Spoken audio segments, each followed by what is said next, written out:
दोस्तों, मनुष्य एक सामाजिक प्राणी है जो कि लोगों के समूह के बीच में रहता है। इस समूह में कई तरह के रिश्तों को वो निभाता है। कुछ रिश्ते निस्वार्थ होते हैं, जबकि अधिकतर रिश्तों की नींव स्वार्थ पर ही टिकी होती है। हम जो प्रोफेशनल रिलेशंस बनाते हैं वो अधिकतर आदान प्रदान या यूँ कहें कि एक को दूसरे से और दूसरे को पहले व्यक्ति से फायदे की बुनियाद पर ही टिकी होती है।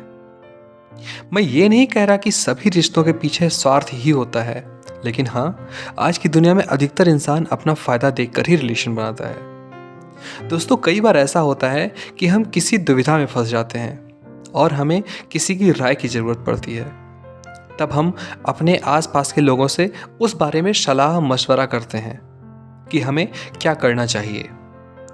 कई बार उनकी राय हमें सही रास्ते का मार्ग दिखाती है, तो कभी और ज़्यादा हमारे नुकसान का सबब बन जाती है।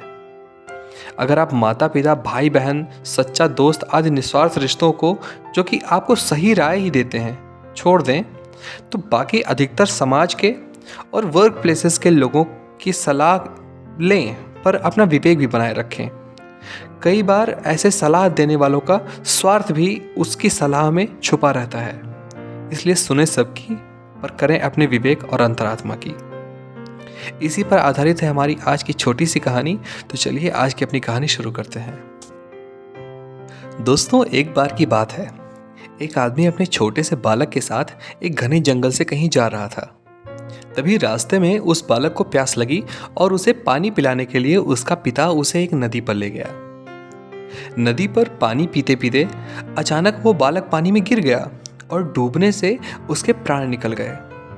वो आदमी बड़ा दुखी हुआ और उसने सोचा कि इस घने जंगल में इस बालक की अंतिम क्रिया मैं किस प्रकार करूं।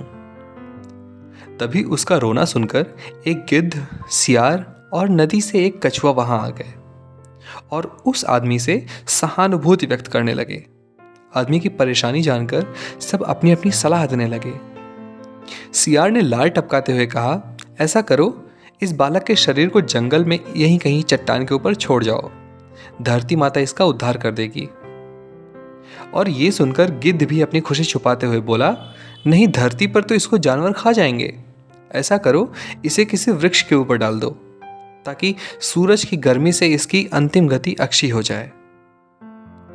उन दोनों की बातें सुनकर कछुआ भी अपनी भूख को छुपाते हुए बोला, नहीं, आप इन दोनों की बातें मत मानो। इस बालक की जान पानी में गई है, इसलिए आप इसे नदी में ही बहा दो। और इसके बाद तीनों अपने अपने कहे अनुसार उस आदमी पर जोर डालने लगे।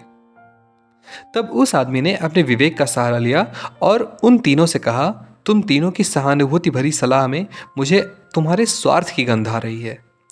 सियार चाहता है कि मैं इस बालक के शरीर को ऐसे जमीन पर छोड़ दूं ताकि ये उसे आराम से खा सके, और गिद्ध, तुम किसी पेड़ पर इस बालक के शरीर को इसलिए रखने की सलाह दे रहे हो ताकि इस सियार और कछुआ से बचकर तुम आराम से दावत उड़ा सको।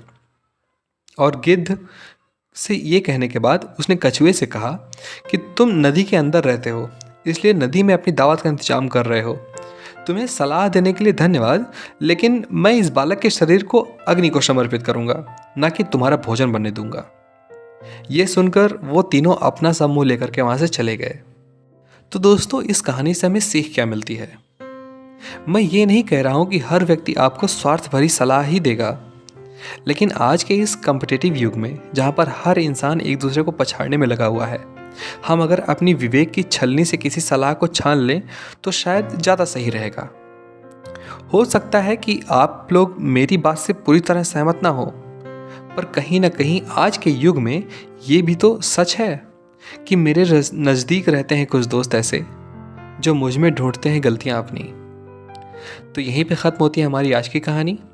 उम्मीद करता हूँ आपको ये कहानी ज़रूर पसंद आई होगी। आप इन कहानी को ऐसे लोगों को ज़रूर शेयर करिए जो दूसरों की सलाह तुरंत मान लेते हैं और अपने विवेक से कोई काम नहीं करते। मिलते हैं अगली वीडियो में, तब तक के लिए धन्यवाद।